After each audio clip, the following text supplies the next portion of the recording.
El dinero es un recurso al que todos tenemos acceso, unos más que otros dependiendo de la actividad económica a la que nos dediquemos, pero al final siempre tenemos acceso. El problema con este recurso es que algunas personas no saben administrar este bien. Es más, con el tiempo se vuelve un problema grave para algunas personas. La gestión inteligente de nuestros ingresos no se trata solo de ganar dinero, se trata de saber cómo administrarlo de manera efectiva para crear una base sólida para nuestro futuro. En otras palabras, es encontrar un equilibrio entre tus ingresos y gastos, maximizando tu potencial en el ahorro y en tus inversiones. El dinero es un tema tan importante que incluso es mencionado en la Biblia, tanto en el Antiguo como en el Nuevo Testamento. En el Nuevo Testamento, nuestro Señor Jesucristo habló sobre este recurso.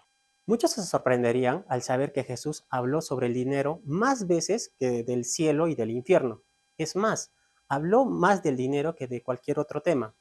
16 de las 38 parábolas que nos dejó hacen referencia a la buena gestión de las finanzas y de los bienes. Es por esta razón que hoy veremos este tema y cómo podríamos mejorar la buena administración de nuestros bolsillos. Para ello, primero debemos de saber la historia del dinero y qué es el dinero. Para las primeras tribus, sobrevivir era cuestión de encontrar los recursos que la naturaleza les proporcionaba, entre ellos agua, alimentos, refugios, entre otros. Pero conforme fue aumentando el número de pobladores, los recursos no eran suficientes.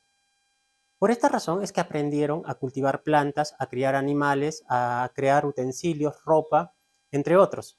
Es decir, inventaron el trabajo, lo que le agregó valor a las cosas que se producía.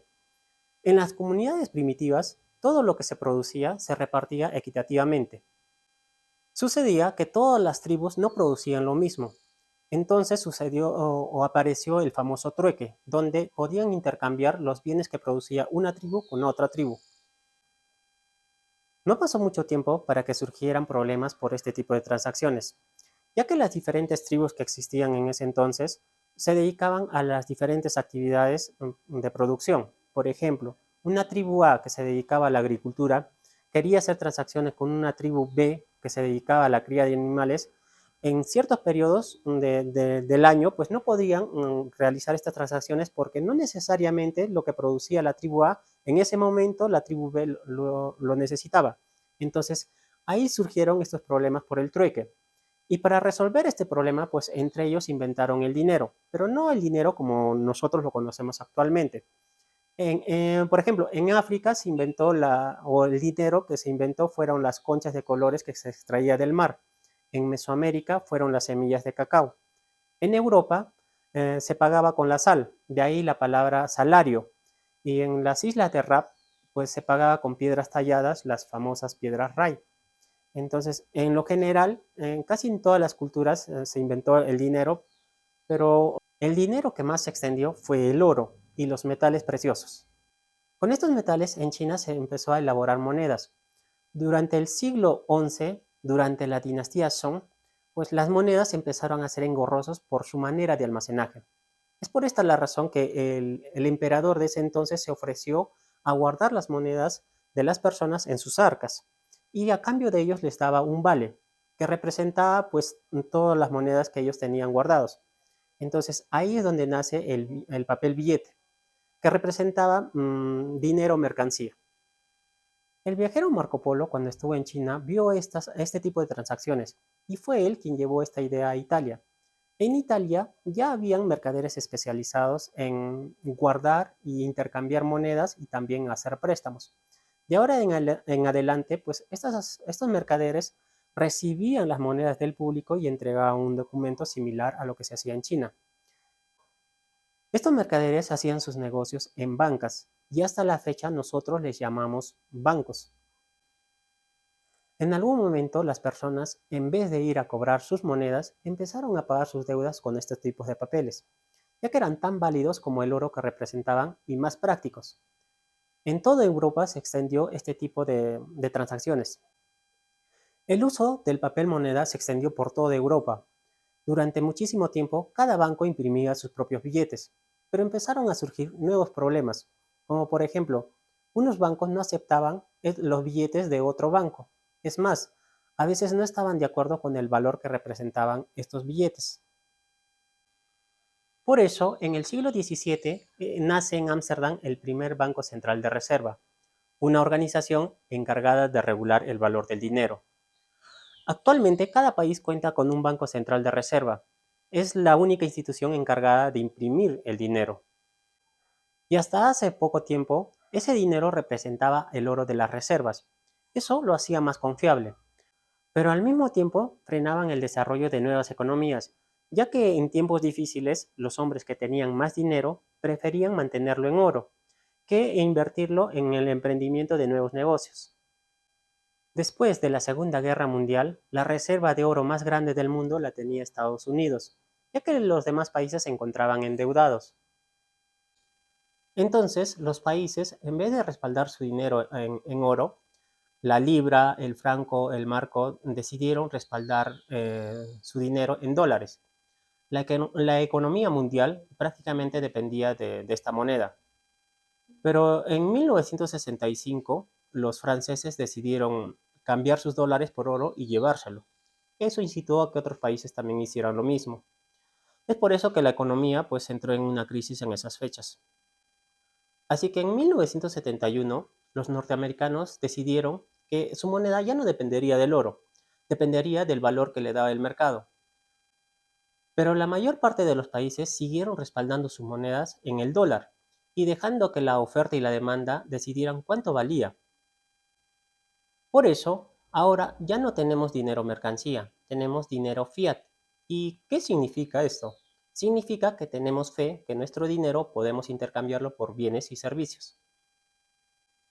Y si lo piensas, el dinero no tiene por qué representar el oro, granos de cacao ni conchas de colores. Es fundamentalmente una representación del trabajo, ya que por el trabajo que nosotros realizamos, pues nos pagan por ese tiempo. Es más, también las personas que realizan un trabajo para nosotros también pagamos por ese tiempo. Entonces, el dinero representa el trabajo. Actualmente, el dinero cumple tres funciones. La primera función es servir como medio de pago, ya que es transportable, divisible, reconocible y de alto valor de peso por unidad.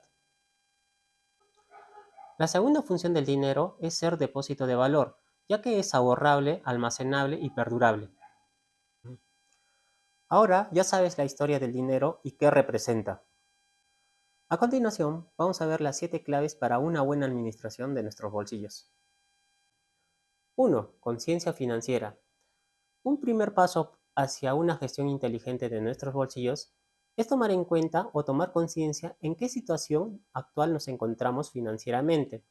Esto implica saber reconocer nuestros ingresos y nuestros gastos. Todo el mundo sabe cuánto gana al mes, pero muy pocos saben cuánto gastan. O peor aún, ni siquiera saben en qué gastan. Clave 2. Presupuesto efectivo. Un presupuesto efectivo es una piedra angular de una gestión inteligente de nuestros ingresos. Esto nos ayuda a controlar nuestros gastos y a priorizar nuestros gastos. Cuando yo empecé a utilizar una herramienta como estos, utilicé, por ejemplo, el 40-40-20. ¿Qué quiere decir esto? 40% de mis ingresos, pues los enfocaba a mis gastos de primera necesidad. El otro 40% a diversión y 20% en inversión. Entonces, de esta manera yo distribuía mis ingresos. Clave 3. Priorización de gastos. Aprender a priorizar nuestros gastos es esencial para mantener un equilibrio financiero. Esto significa distinguir de nuestras necesidades nuestros deseos. Después de aplicar los porcentajes 40-40-20, pude apreciar con más claridad los gastos que tenía por deseos.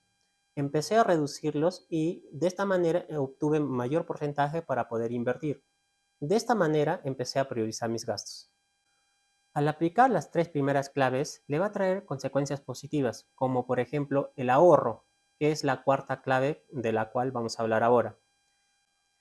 Establecer el hábito del ahorro te va a permitir construir un colchón financiero para emergencias o para oportunidades de inversión. Quinta clave, inversión inteligente. La inversión es una herramienta poderosa para hacer crecer nuestras riquezas a largo tiempo. Es por eso que usted tiene que aplicar también esta quinta clave.